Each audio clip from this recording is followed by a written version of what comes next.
non l'éducatrice africaine bi léegi li ma doon nëbb naa ko expliqué ko ñun fii quartier bu nekk dañuy mobiliser 20 heures ñu dem daje këru pros voilà loolu mooy programme bi yow mérité que ma wax la lu xew lu war a xew incha allah waaw loolu lay dil bi de passage maa ngi déggee à mon ami mon frère Azoura actuellement il est à Kaolack di la salaam bu baax c'est un grand patriote bu déggee Pape Alé Niang fu mu nekk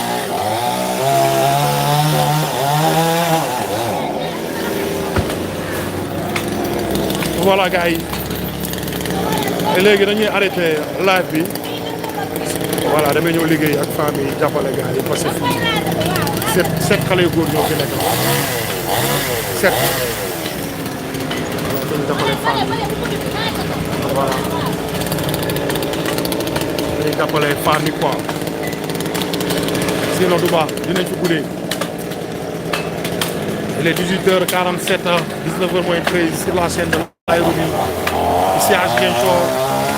le 28.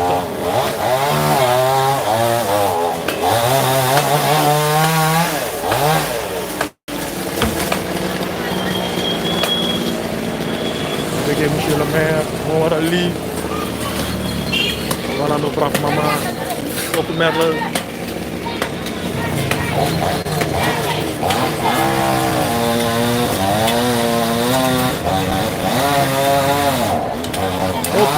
Hop. Voilà Burok ba ànd ak Sonko da ngay am cofeel bu grand quoi vite fait maman Oulimata Tamba depuis États-Unis fële ca New York City. How are you maman nit nuyu nañu kooku patriote la Pape Ndiaye namoon naa la depuis France Pape Ndiaye borom ba voilà.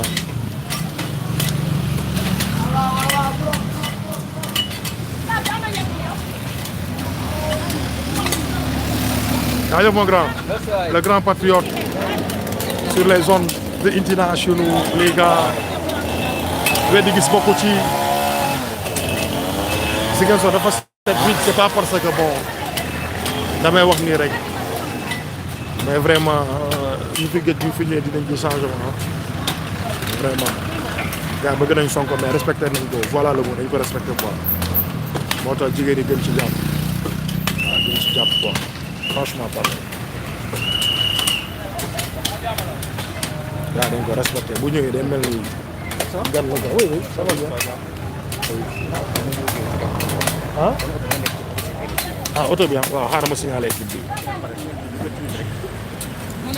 Ndeye Codou Sène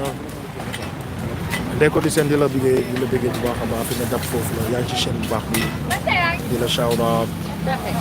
respect à toi Ndeye Codou patriote bu mag la mettez beaucoup de cœur pour Ndeye Codou s'il vous plaît les gars baa ma signalé non gis naa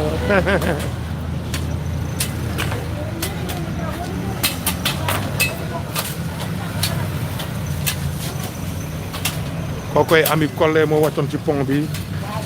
waaw si suuf pont bi curage des caniveaux gars yi xam nañ ko bu baax elle est là chaque jour brok Sonko moo waral loolu infatigable rek ñun moom Sonko moom ñoo ngi ci léppam bokk ñu ci ñi nga xamante ne dañ toog di wax rek ñun ñooy élément yu koy jëfal dañuy wan élément yi rek ñun taluñu wax bu sew bi dafa mujj soof waaw liggéey bi rek lañ ci woote waaw Sonko daf ñu woo ci jaamu yàlla liggéey jaamu yàlla la waaw dafa ne ñëw leen ngeen bàyyi lépp li nga xamante ne yéen jeunesse bi dañ leen ko yàgg na ñëw naa pour jàppale leen Sonko benn la fi bu ñu rëccee rek c'est parce que dootuñu ko amati ci kaw suuf man nee naa suñu waajur yi bu ñu amoon li nga xamante ne Sonko ñëw na représenté ni ko comme ñun tey duñu sonn boo gisee ñun ñu sonn c'est parce que suñu waajur dañ leen yàggoon na comme Sonko tey bu ñëwee mu tegal ñu loolu yëpp amaana amoon na ñi nga xamante ne bëggoon nañ ko wax mais c'est parce que dañoo ragaloon mais Sonko dafa ñëw yàlla